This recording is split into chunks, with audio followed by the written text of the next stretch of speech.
Iya buat Mayangkara dan juga Niken Salindri luar biasa matur nuwun. Wah, ya luar senang nggih Pak Bu nggih. Senang nggih. Ini kejutan dari Bu Erni. Ya, ini kejutan buat panjenengan semua, terkhusus buat mempelai berdua dan juga tamu undangan dan juga keluarga besar. Tentunya bukan hanya tasakuran manten, malam hari ini juga ulang tahun Queen Asri yang ke-5 tahun.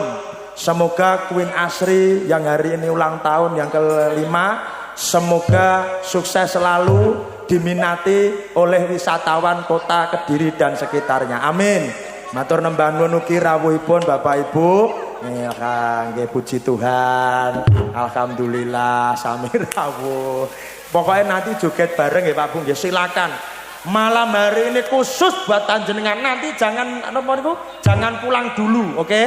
Dan nanti Bu Erni juga jangan duduk, nanti joget bareng bersama kami di sini buat Bu Erninya.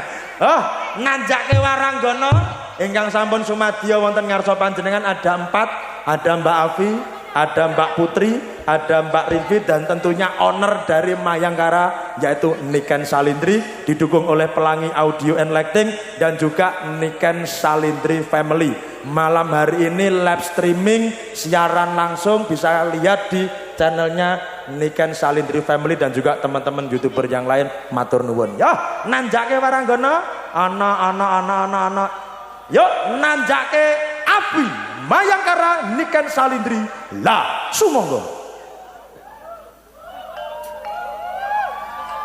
Apa toki?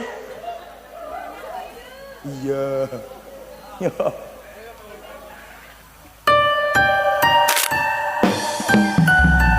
Selamat malam Afi. Mayangkara, selamat malam Mas Bambang. Jauh sekali ya ini ya. Oke. Yang bisa nyanyi silakan ikut bernyanyi. Alzer.